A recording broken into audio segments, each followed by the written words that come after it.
जब हम प्रोसेस की बात करते हैं तो प्रोसेस में दो बड़ी चीज़ें देखनी ज़रूरी हैं। पहली चीज़ ये कि आप एसईओ कर किसके लिए रहे हैं। सो दो दो मेजर रीज़न होते हैं आप एसईओ करने के लिए, मतलब दो तरह के क्लाइंट हो सकते हैं। एक क्लाइंट एक्चुअली क्लाइंट होता है और एक आप खुद के क्लाइंट होते हैं। मतलब ये कि अगर आप किसी के लिए वेबसाइट पे एसईओ कर रहे हैं, उसकी डिफरेंट रिक्वायरमेंट्स हैं, उसका प्रोसेस प्रोसेस डिफरेंट नहीं होगा, लेकिन उसके रिपोर्टिंग का प्रोसेस डिफरेंट हो सकता है। अगर आप अपने लिए एसईओ कर रहे हैं, मतलब आपका अपना बिजनेस है, तो आप नॉर्मली रिलैक्स मोड में आ जाते हैं। इस वीडियो में मैं ये डिस्कस करना चाह रहा हूँ कि किस तरह से हम दोनों को सेपरेट करेंगे।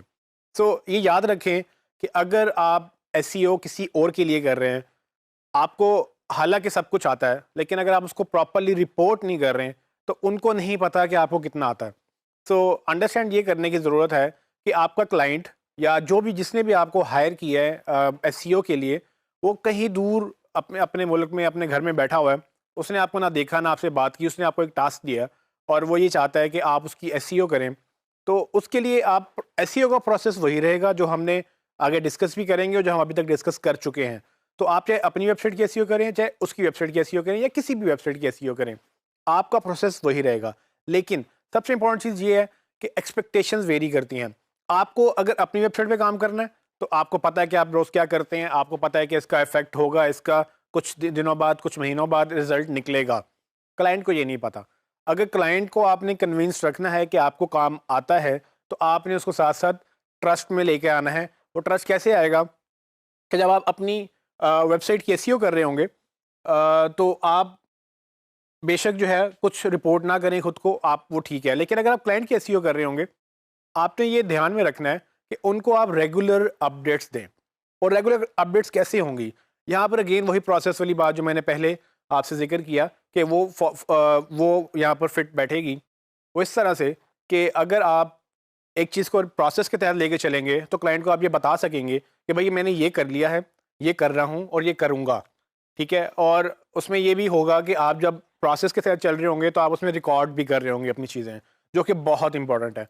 एसईओ में हर चीज़ को रिकॉर्ड करना, आपने क्या एक्शन लिया, उस एक्शन का क्या रिजल्ट आया, अगर कोई रिजल्ट फ़ौरन आ गया तो वो भी रिकॉर्ड करें, अगर नहीं आया तो उसको देखेंगे, कुछ अर्से बाद उसको मॉनिटर करते रहें कि उसका क्या रिजल्ट आ रहा है। सबसे इंपॉर्टेंट चीज़ एसईओ में जो देखने वाली होती है वो है रैंकिंग्स। तो आप रैंकिंग्स का रिकॉर्ड रखें कि लेट्स सपोज के एक कीवर्ड के अगेंस्ट आपका एक यूआरएल नंबर 1 पे था या नंबर 10 पे था या कहीं पर भी एग्जिस्ट नहीं करता था। आपने जब वो रिकॉर्ड कर लिया, उसको अब आप इम्प्रूव करने की कोशिश कर रहे हैं। आप क्लाइंट को ये दिखा सकेंगे कि भाई 2 महीने पहले हमारा ये कीवर्ड 10वें पेज पे था, अब ये 8वें पेज पे आ गया। तो ये रिकॉर्ड बेसिकली उसको हेल्प करेगा अंडरस्टैंड करने में कि आपकी एसईओ काम भी कर रही है और आप एसईओ कर भी रहे हैं एक्चुअली। ये चीज़ें इंपॉर्टेंट हैं। मेन चीज़ जो देखने वाली वो ये है कि नॉर्मली हम अपने कामों के लिए रिलैक्स्ड हो जाते हैं। अक्सर लोगों के साथ ये चैलेंज होता है कि वो अपने काम को इतनी अहमियत नहीं दे पाते हैं जितनी वो क्लाइंट के काम को देते हैं। उसकी रीज़न ये है कि वो अगर क्लाइंट से पैसे ले रहे हैं, तो वो चीज़ प्रायोरिटी पर आ जाती है। अगर अपने काम के पैसे खुद ऑफ कोर्स आप खुद को नहीं दे रहे, लेकिन अगर आप बिज़नेस अर्न कर रहे हैं तो वो आपको बिज़नेस में हेल्प करेगा। लेकिन नॉर्मली लोग रिलैक्स मोड में आ जाते हैं। अंडरस्टैंड करें कि चाहे आपके क्लाइंट का काम हो, चाहे आपका अपना काम हो, एसईओ एक ही तरह से होगी। वो वेबसाइट गूगल ने रिव्यू करनी है, गूगल ने रैंक करनी है, उसका प्रोसेस वही रहेगा जो हम डिस्कस कर चुके हैं। लेकिन रिपोर्टिंग का प्रोसेस डिफरेंट होगा। आपने ये अंडरस्टैंड करना है कि अगर आप किसी के लिए काम कर रहे हैं तो मेक श्योर करें कि हर चीज़ रिकॉर्ड पे लेकर आएँ, अपने लिए भी और क्लाइंट के लिए भी। अगर आप अपनी वेबसाइट पे काम कर रहे हैं तो फिर भी रिकॉर्ड मेंटेन करें, ताकि आपको अगर 2 महीने बाद, 4 महीने बाद अगर आपको याद करना पड़े कि आपने क्या किया था, तो आप एक डॉक्यूमेंट को फॉलो कर सकें कि इस दिन हमने ये चेंज किया था, इस दिन हमने ये चेंज किया था।